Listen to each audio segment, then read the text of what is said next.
Well, folks, thanks so much for coming out tonight. You could continue to ask questions and let's interact here. We're amongst a lot of friends, some new faces here. We really appreciate the mayor and the supervisor for coming out.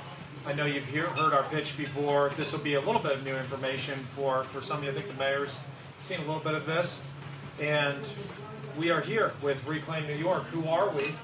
We are a nonprofit, nonpartisan organization that is working with citizens to educate and engage them and help reclaim our state. So it may sound simple, but when you say reclaim New York, that phrase resonates almost with everyone. Sharon, I know you've been in business a long time here. You mentioned your farming business, your family farm. You've been involved here a long, long time, so many in this community. And what's going on? We all know this is a beautiful place to live, to raise a family. We have the hard winters, but we love them at times, right? We've got great skiing and other things, but the situation is just not going the right way in New York. And obviously with NASA, the old saying was, Houston, we have a problem. With us today, I believe it's Albany, we have a problem. No, Albany is the problem. And look at what we're facing in our towns, in our villages, in our small businesses, in our communities here. We have a three-step process to educate, engage, and reclaim. And when we say educate, we've got top citizens here. You're following issues. You saw our Facebook ad. I mentioned the others before, 15 million impressions from Reclaim New York last year on social media, which we believe to save this state going out, this is the way to do it. Direct mail is expensive. TV ads are expensive. We're trying to get our word out on social media, which as I mentioned earlier is a little harder for some older voters who are very active, engaged, reading newspapers. We're trying to hit newspapers as well. I'm on a morning call every day. What's in the Cortland Standard? What's on these other newspapers? How can Reclaim New York get comments in so people know that we're out there? So we're trying to hit traditional media as well, but we are trying to do something that no one's ever done before. Form a grassroots coalition of citizens outside of the campaign and say we're going to be talking about issues. We're not just going to end on November 6th or November 7th when the election is finished. And we're going to reclaim our state because every single one of us has family and friends we wish could be here but aren't.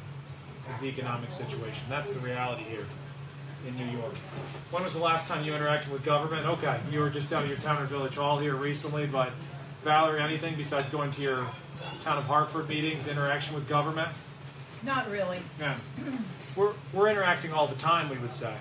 When we drive on roads, that's obviously a huge function of town, local government, village government, in New York State as well. But when you turn on the lights, electricity, we had a huge, I think at your last village meeting, we had a huge discussion on energy, and there was a group in talking about things they were trying to do. So we're interacting with government all the time, whether we know it or not. But the question in New York State is, why is it an affordability crisis? Why is this the highest property taxes for value of homes in the whole country here in this region? Unbelievable when you think about it. You're in real estate, obviously, Kathy. We've got some great home prices. You could get a nice home here, but for the value of that, that value of that $100,000 home, we'll see some data here in a minute how much we're paying. How does this affect families? What are some solutions, and how can we take action? And it is an affordability crisis. We have two pillars, the affordability crisis and transparency, which addresses the corruption issue in Albany. We'll get to it in a minute. A lot of you have heard about our calculator. If you don't get a chance to take one of these, you can take one on the way out, but this is a model for how much it costs to live in New York. And we'll see the data presented up here. You could go on our website and type in your salary and the value of your home and your zip code. And it's going to roughly break down how much it costs to live in New York. We have wake-up costs. And let me just read through these here in the back so we don't have them on the big screen, but it's on the second page here. We actually break down, besides your taxes, what it is for rent a month. This person's paying $1,000 for rent. That's probably a little high in the area here. I would think it would be quite high. No, it's not. In Marathon? Well, Over 1,000, yeah, Cortland. Food, $653 a month. Transportation, $952. That might sound high, but you're a driver. What if you have two cars, two-car payments, car insurance for both of them, wear and tear in your car, gasoline, energy, $173. What's your NYSEG bill? Water, $90 a month. I pay my water quarterly. Health insurance, $433. Some of you are probably saying, hey, I'm working for a small business, I'm in small business, I'm paying a lot more than that. But if you look at the government plans, that's bringing that average way down. And so we have statistics to back all of these, but the bottom line is, time and time again with these calculators, we're finding data like this. This is a family in Cortland. We've got some data in our handouts here at Marathon, but $55,000 median income. Their home is quite expensive here. And the calculation is you could afford 2.5 times your income. This one is quite a bit more. So look, let's bring the property taxes down. Let's say the home is a lot less expensive, but nonetheless, this family's still paying a good amount in their tax data. And it looks like some of our data is off in this model here, so I just got this afternoon. But if we look back to the one that I handed out, we have a couple in Marathon who's making $55,000 a year.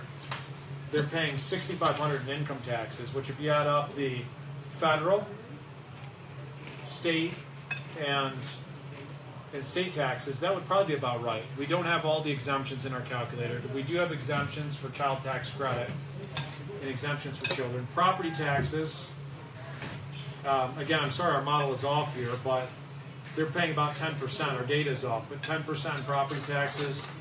That doesn't include the star rebate. We're constantly in our models seeing people fall below. This model is correct. This is the one we're using statewide.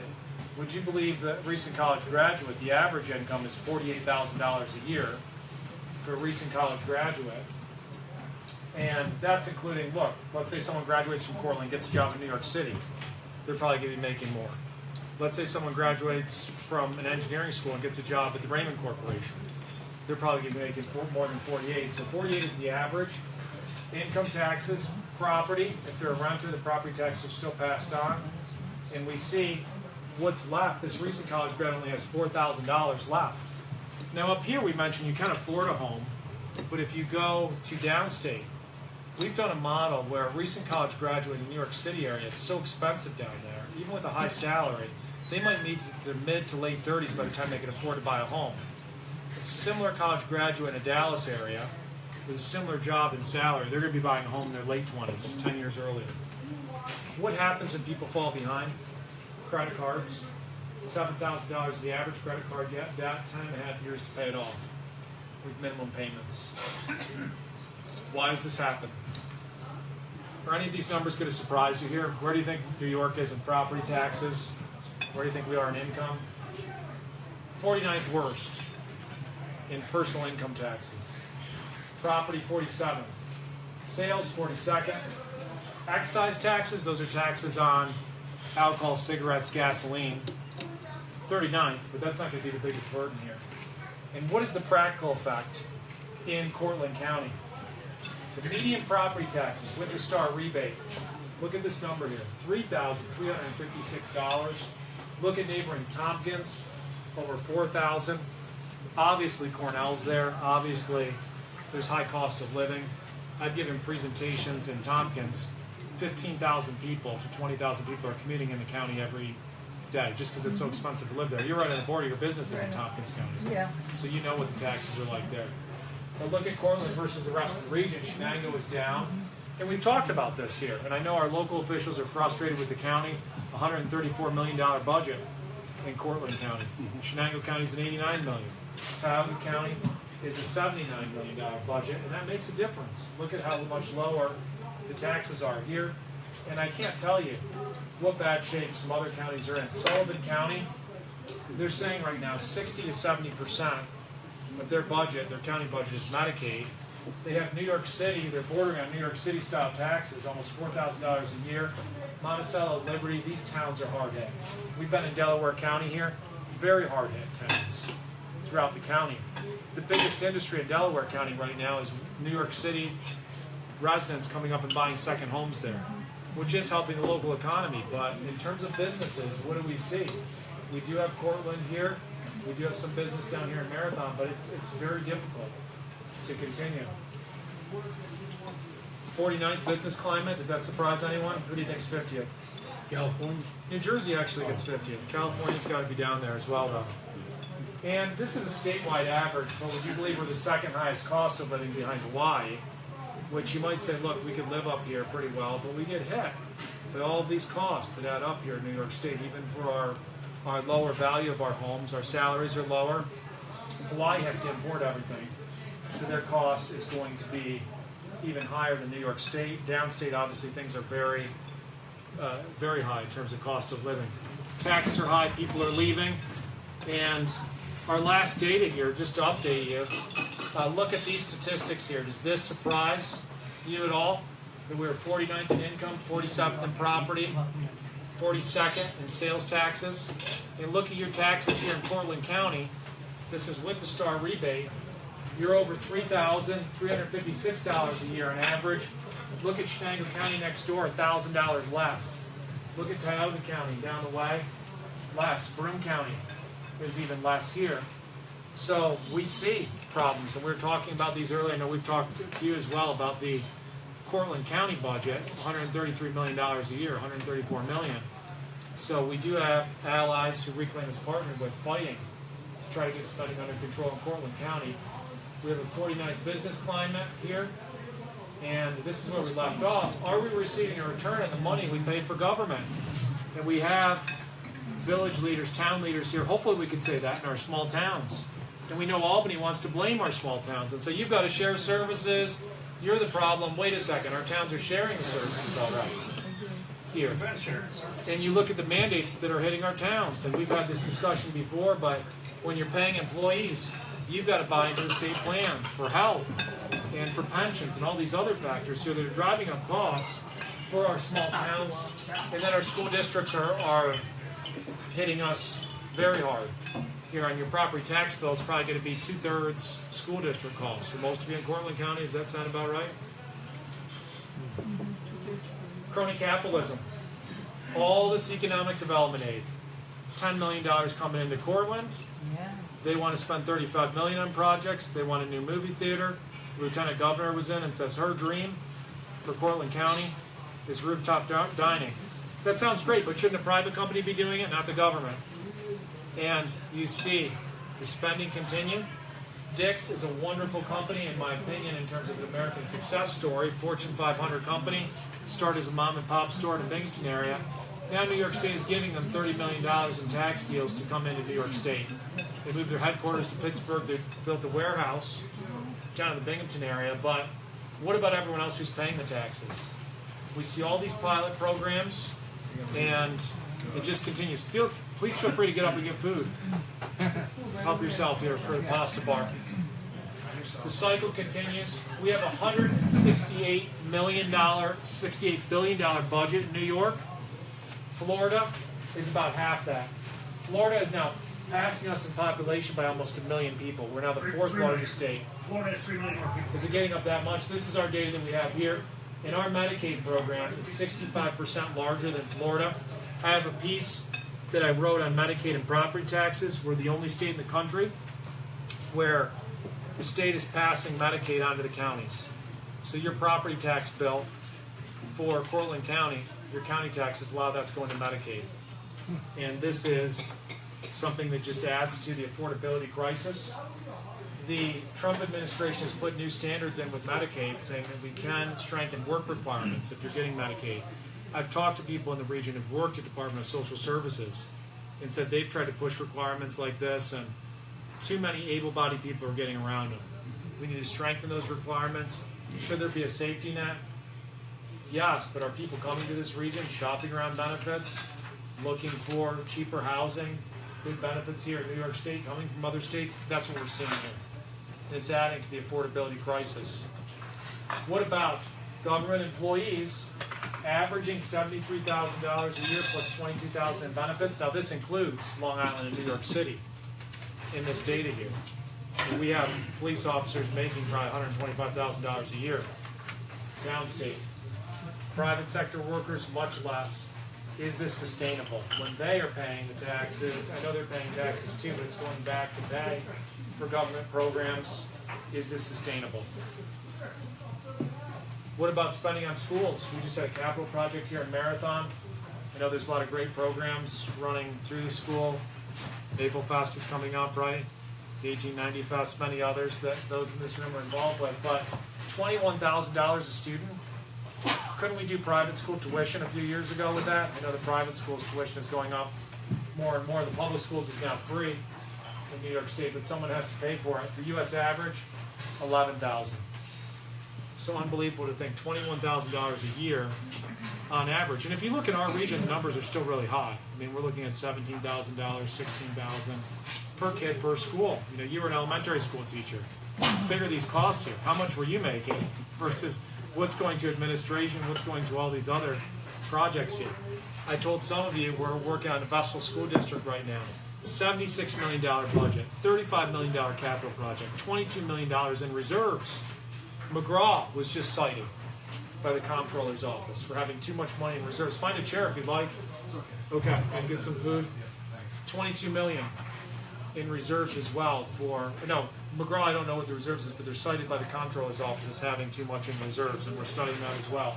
Minimum wage, we know with this industry right here, 3 Bear Inn, what type of effect this is going to have on restaurants, on the dairy industry, on others. Here, this is costing jobs, we believe. We know, we've got the economic data to back it up. What does this mean for New York? And we're sorry to depress you here. This is kind of the shock and awe campaign. I think a lot of you are saying, I know all this. Oh, George, you're making it even worse for us. It means New York versus Texas. Would you believe in 1970, we had 45 members of Congress in the New York delegation. Actually, I think it was 41 in 1970. We had 45 at our peak in 1950. Today we have 27. Every 10 years with the census, they adjust the members of Congress. We're losing 2 a year. Texas in 1970 had 19, now they have 38. So it's amazing to see the mass exodus. Art Laffer, the Laffer curve, the Reagan tax cuts, wrote a book with some other economists called The Wealth of States. From 1991 to 2014, the average private sector job growth in the country was 24%. What do you think Texas was? What do you think New York was? New York with Wall Street. The national average is 24%. Wall Street did pretty well between 91 and 2014. New York was 8 and Texas was 20. Yeah, so New York was 10% only with Wall Street. California with Silicon Valley was only 20. So very high tax state as well. Texas 67%. And it's not just the energy industry there. Florida 47%. It's a mass exodus. 1.8 million people have left since 2000. And that's just unbelievable. And look at our towns up here. Look at our schools. Look at the number of kids in school now in our school districts. As we see citizens and businesses leave and the tax base decreasing, don't you think government would spend less? But for local government, you have those mandates. You have all that pressure from the state. Government has less funding. Unfortunately, too many times the taxes are increased. Look at this group here. Civically minded, elected officials, active citizens. Can you believe this statistic? In the 2014 midterm elections, we had 28.8% voter turnout. What did our founding fathers found this country under? One of my neighbors passed away recently. He was on the beach on D-Day. Think about what he went to war for. Think about what men and women have served this country for. Very, very sad. And I think one of our problems, honestly, I love national politics too and following that policy more. I don't like all the fighting. But so many of us here in this room, it's okay if you want to go home and watch Fox News or whatever you want to watch. But everyone is so focused on national. And Gary said this so many times before. He said, look, national, we elect people. We're hoping for the best. But here, we can really get involved. This is the place we've got to fight now. And I agree. And we need to get this turnout up of people who agree with this data, which I think as it's presented, everyone agrees with it. We have a lot of progressive liberal protesters come and say, oh, Reclaim New York, you're funded by all of these wealthy donors here. A woman named Rebecca Mercer is the chairman of our board. She's a top national philanthropist. And she supported national candidates and conservative causes. She's also on the board of Smithsonian. But these presentations here, we have people come in protest and say Reclaim is doing this, this, and this. And we're saying, look, taxes are high here. You can't argue with the statistics. People are leaving. You can't argue with the statistics. And we'll get to this in a minute. Corruption is a huge problem in New York State. You can't argue with that either. And that's where we think transparency drives affordability because all of these economic development programs, what's happening in Buffalo, what's happening in Utica, trials for criminal actions with the economic development aid, and who's getting it? I will not name this one elected official, but it was in a rural county, similar to this county. It wasn't this county. And he said, part of the reason my county's not getting the aid is I'm too proud to go begging the governor and begging the Albany politicians for more taxpayer money here. Because it's our money too. When you see this, oh, Cortland got $10 million, I mean, that's our money, right? It went to Albany, got recycled, and then politicians stand at ribbon cutting ceremonies saying, look at all this money we got for you. Yankees or Mets, Giants or Bills or Jets. Jets were training up in Portland. Can 93% of New Yorkers agree on anything? Look at this here. 93% of New Yorkers agree corruption is a problem. But wait a second, what about the other 7%? Are they involved in corruption?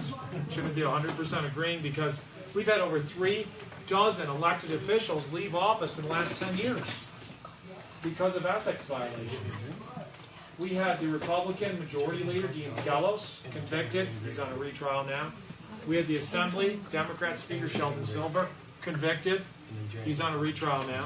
In my case, Senator Tom Lewis, convicted. Convicted, and now deceased. What about Sheldon Silver? I thought they had him all convicted, and now all of a sudden He's he going got to be off. retried. It's just amazing here, the amount of chances they get. But we think this is a lack of transparency with Albany money. Reclaim New York is actually suing, has sued in early January, New York State, because we foiled under the Freedom of Information law that, as a clerk you know, and most citizens know, it allows us any records from our government. They were not giving us money on the tens of millions of dollars, how it was spent for Startup New York. All these wonderful ads that unfortunately our friends in other states are talking about. We had I had a friend who was hunting in Alaska.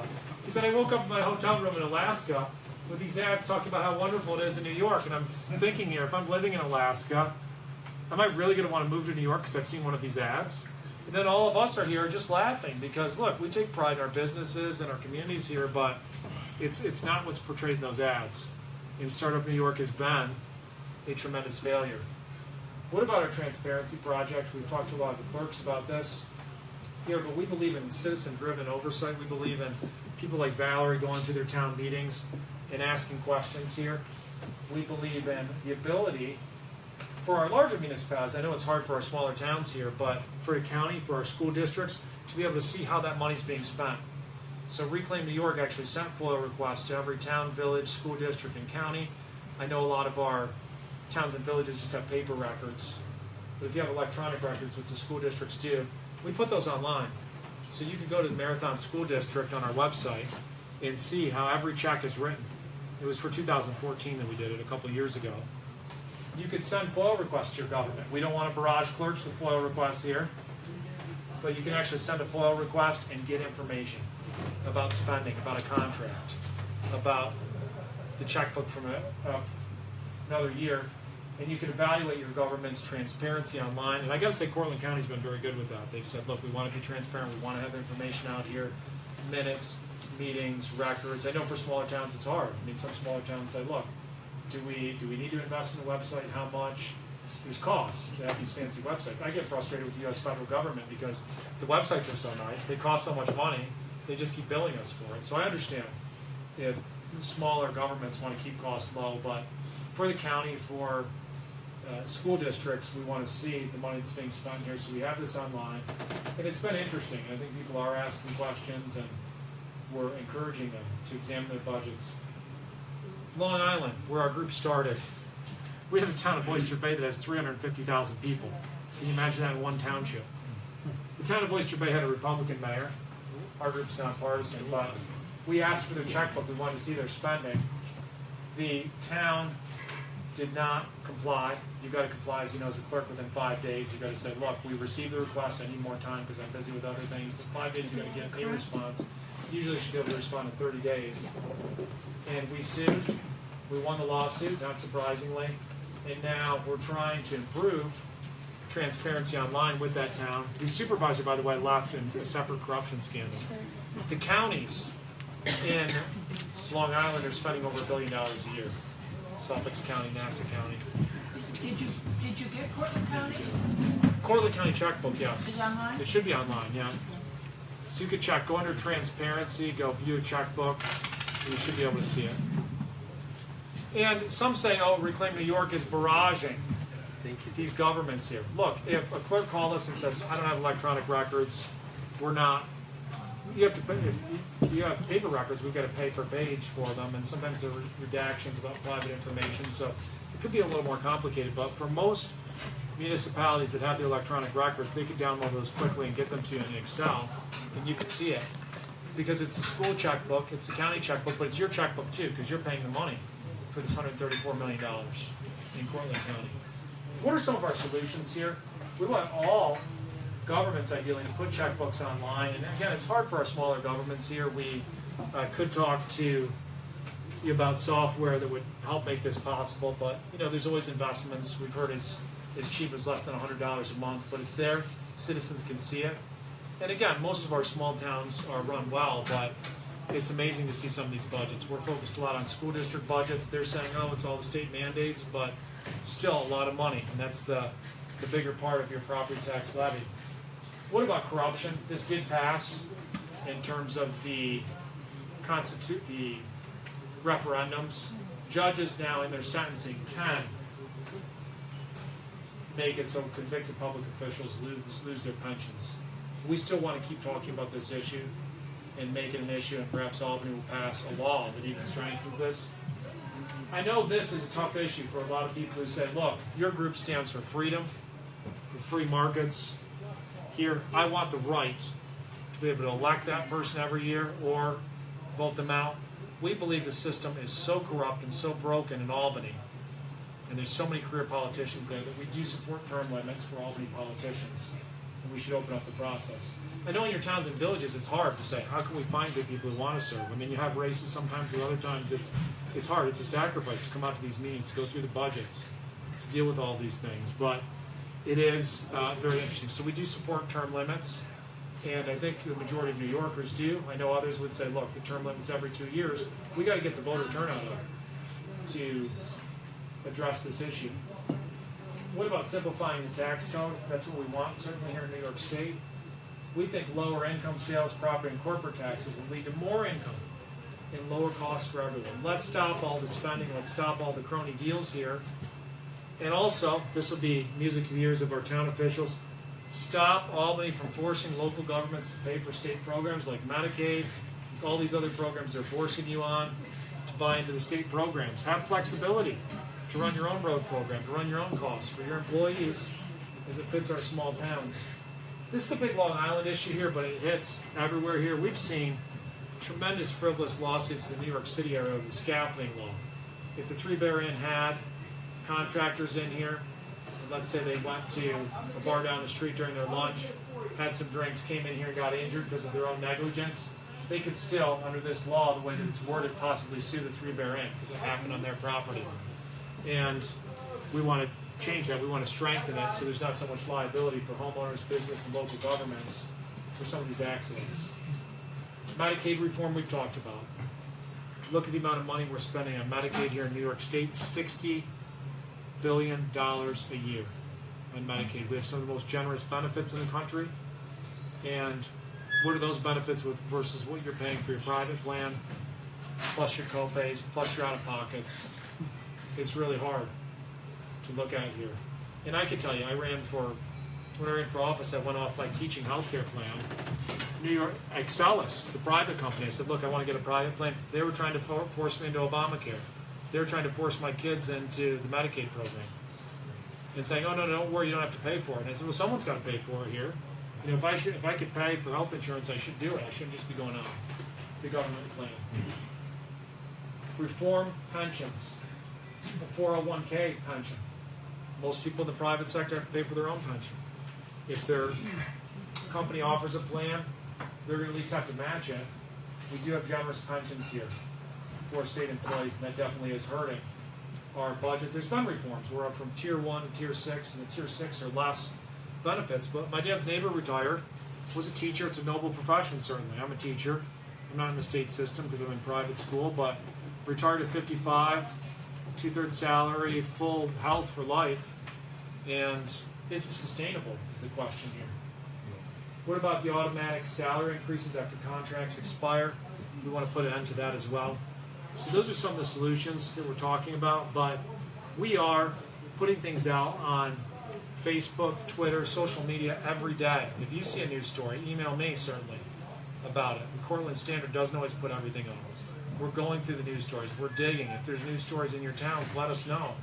We want to put them out there and inform New Yorkers. And we get a tremendous amount of hits. We have over 100,000 followers on Facebook right now. We keep asking the question, are you getting the value you pay for your government? And we believe very much in civic engagement in your pajamas. You can do so much. Writing your computer, writing letters to the editor, writing your own column now, if your column is not fitting in the local paper anymore, and starting and following yourself with your own column, right? Could you imagine that idea here? And telling New Yorkers what's going on here with Albany. We're in the middle of budget season. As I mentioned to a couple of you in the room, this gets complicated, but I'm presenting for a 501c3 tonight, a nonpartisan, nonprofit organization that can talk about issues. We can't lobby on specific bills. We have a separate entity that does that, Reclaim NY Now. But we are mobilizing our 501c4 on the New York State budget here, looking at taxes, looking at health care, looking at spending on these economic development programs. And we certainly encourage you to check us out on that site. We're also looking for citizen owners. 2,500 counties, towns, villages, and school districts in New York State. Imagine if we had a very active citizen. Like a lot of you are here in Marathon already, but we have people in the room from Cortland, from Hartford, from Freetown. If we had one in every one that was there asking questions, making sure that the deals were honest, making sure that the mayor or the supervisor just wasn't giving contracts to relatives. And in our small towns, I've heard people say, look, everyone's related here, so you have to give the contracts out to them. But we want to ask these questions, certainly here. Politics is local. Politics is local, right, but we want people asking the questions. And I was so impressed, Valerie, it was a long meeting, but how many people were at the Hartford meeting asking questions. My contacts were all over the place. I was not feeling well that night, but I was there and made it through it. So thank you for coming, and I know some of this is discouraging, but I want to say help is on the way. We're growing. I can tell you, Connie and others have followed me in this job. It's amazing where I feel our organization was last year to this year. It's not going to change overnight, but we hope this coalition can keep growing here. And we don't do elections here, but as people learn about issues, hopefully that influences elections more and more.